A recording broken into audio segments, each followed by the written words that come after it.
aspire to a clean career, leaving no shame for descendants. Hello everyone, welcome to Encountering Chinese Case Stories. Cases judged by Bao Gong. Today, I'm going to bring you a story called A Boat with a Bottom Layer. In Wu County, Suzhou Prefecture, there was a boatman named Shan Gui, and his brother-in-law, Yexin, served as his sailor. They were known for their misdeeds, often targeting merchants traveling by waterway. One day, a merchant from Huizhou named Ninglong, accompanied by his servant Ji Xing, was preparing to board a boat in Wu County. They brought with them a large quantity of silk and satin purchased in Suzhou. Finding Shan Gui's boat, they began loading their goods. The next morning, they set sail for Jiangxi, expecting to arrive at Zhangwan in 5 days. That evening, Shan Gui prepared wine and meat. The four of them drank and strolled around, and before long, Ninglong and Ji Xing were intoxicated. As the night deepened, and the surroundings quieted down, with only the faint light of stars and moon visible, Shan Gui and Yexin quietly steered the boat to the middle of the river. Taking advantage of the deserted surroundings, they threw Ninglong and Ji Xing into the water. Ji Xing, in a drunken stupor, was oblivious to his fate and drowned. Ninglong, relying on his past swimming lessons, managed to dive into the water when he fell and grabbed hold of a piece of driftwood, drifting with the current. After some time, Ninglong spotted a large ship approaching slowly. He cried out for help, and a man named Zhang Jin on board, who happened to be Ninglong's distant cousin, heard his cries and ordered the crew to rescue him. Upon meeting, they realized they were distant relatives and exchanged pleasantries. Zhang Jin provided clothing for Ninglong and inquired about his situation. Ninglong recounted the events leading to his fall into the water, and Zhang Jin offered him some wine to calm his nerves. As dawn broke, the two men found another boat and learned that Bao Gong happened to be inspecting the Wu County area. They then wrote a detailed petition explaining the incident. The petition stated, I, Ninglong, accuse Shan Gui and his sailor, Yexin, of robbery and murder for the sake of wealth. These boatmen are like hidden tigers lurking in the corner, while the merchants traveling by boat become their prey.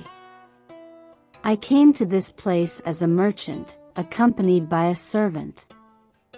A few days ago, we purchased a large quantity of silk in Suzhou and prepared to travel by boat to Jiangxi to sell our goods. Upon arriving in Wu County, we intended to board a boat and coincidentally hired Shan Gui's boat. However, to our surprise, after loading the cargo onto the boat, Shan Gui and his sailor, Yexin, took us to the Zhangwan area. At night, they set up a feast for us, intoxicated us heavily, and finally pushed us into the river. My servant, Ji Xing, perished due to his inability to swim, while I was rescued by my distant relative, Zhang Jin. I implore Bao Gong to seek justice for us, recover our goods, and bring the criminals to justice. Upon receiving this petition, Bao Gong carefully examined it and dispatched bailiffs to arrest Shan Gui and Yexin. However, as Shan Gui and Yexin had not yet returned home, the bailiffs returned to report. Bao Gong then ordered the detention of Shan Gui's wife and children and also detained Ninglong. Subsequently, Bao Gong sent constables Xia Neng and Li Jun with authorization to conduct investigations along the waterways. Little did they know, on that night, Shan Gui and Yexin had transferred the batch of silk to another small boat. They deliberately claimed to have encountered bandits and portrayed themselves as victims. Afterwards, they left their original boat anchored in Zhangwan and proceeded to Nanjing on the cargo-laden boat to sell the silk. Upon their arrival in Nanjing, they immediately sold all the silk to a shop, eventually earning 1,300 taels of silver. They then returned to Zhangwan intending to retrieve their boat. Coincidentally, they encountered constables Xia Neng and Li Jun. Shan Gui and Yexin asked, "Are you planning to take a boat back home? If so, you can join us." Feigning agreement, Xia and Li accompanied them on the same boat back to Suzhou. Upon reaching the outskirts of the city, Xia Neng and Li Jun produced handcuffs and arrested Shan Gui and Yexin. At that moment, the two men were still bewildered, unaware of their crime, and could only ask, "Why are we being arbitrarily handcuffed? What crime have we committed?" The constables replied, "Go and see Bao Gong, and you will understand." The two were brought into the county yamen, where Bao Gong was presiding. The constables presented the two men, saying, "According to your instructions, we have apprehended Shan Gui and Yexin. We have brought them here for your judgment."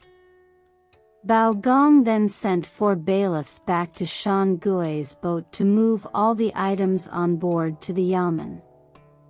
Bao Gong questioned the two, saying, "Shan Gui, Yexin, how much silver did you gain from murdering Ninglong and his servant?"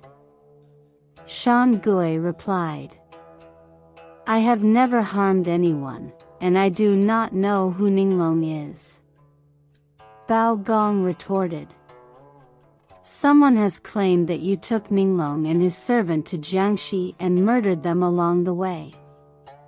Why do you still argue vehemently here?" Shan Gui said, "Ninglong hired my boat, and we were robbed by bandits on the way. I almost lost my life.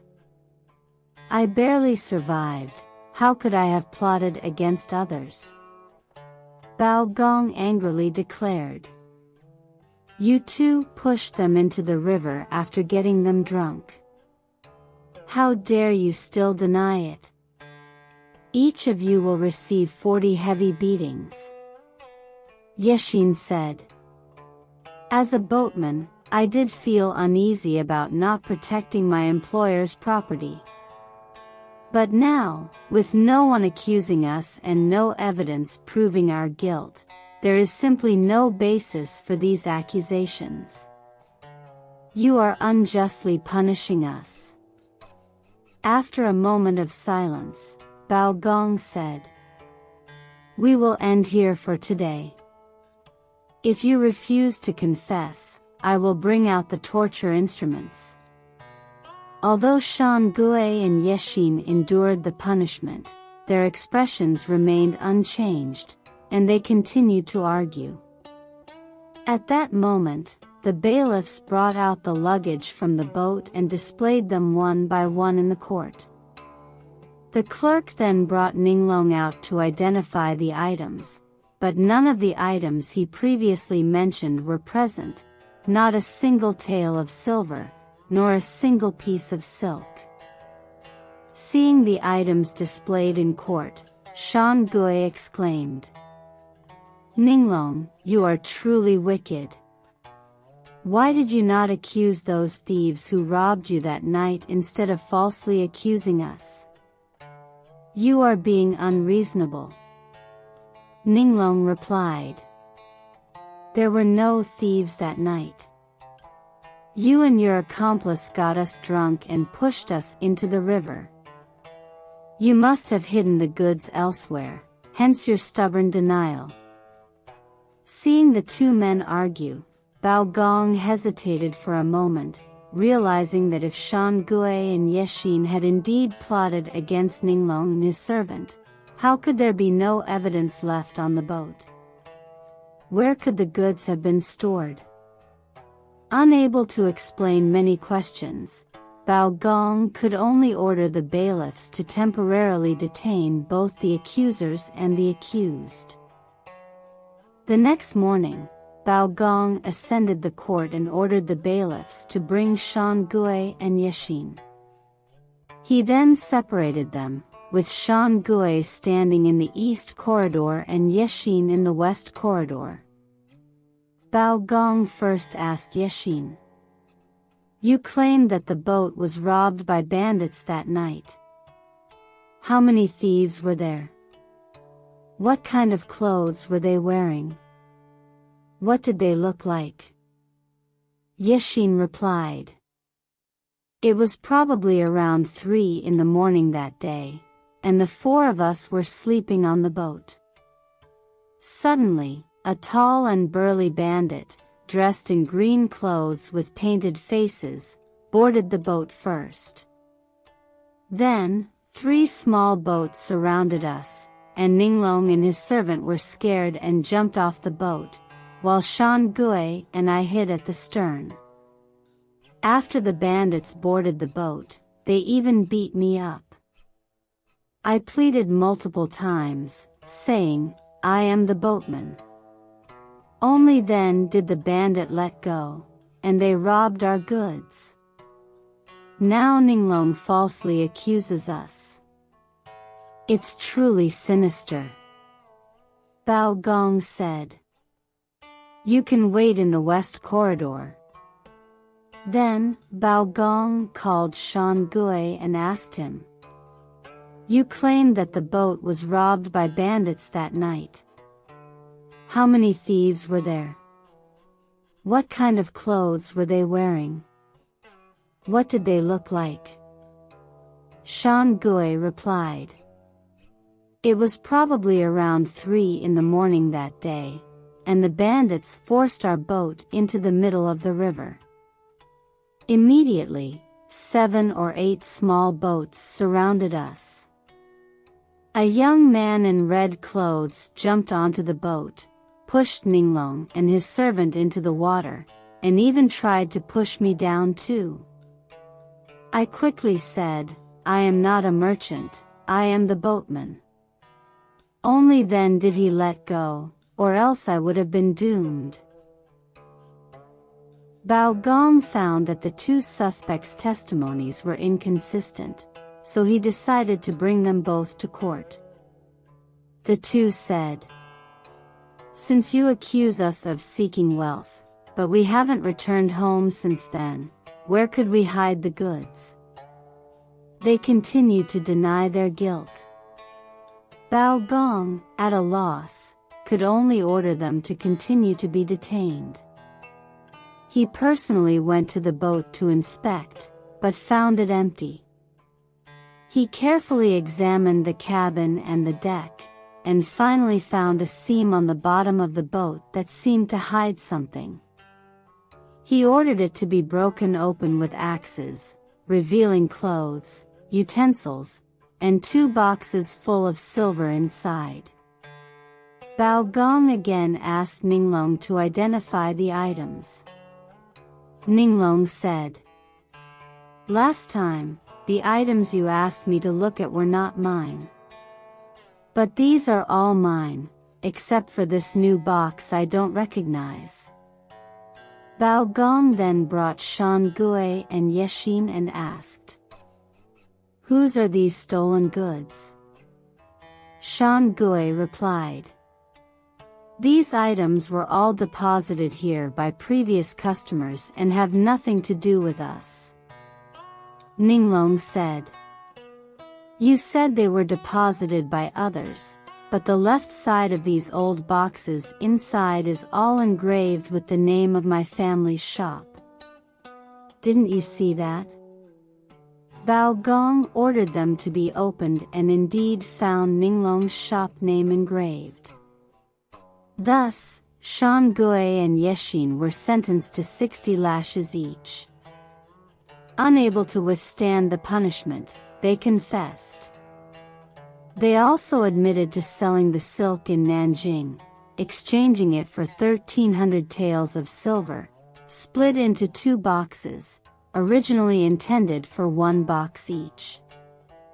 With the truth revealed, Bao Gong made the final judgment. After examination, Shan Gui and Yeshin, although boatmen, were engaged in murder and robbery. Ninglong and his servant mistakenly boarded their boat and were drugged and thrown into the river by Shan Gui a few days later, resulting in the servant, Ji Xing's death. Shan Gui and Yeshin also sold the stolen goods and hid the proceeds at the bottom of the boat. Fortunately, under heaven's protection, Ninglong survived and reported their crimes.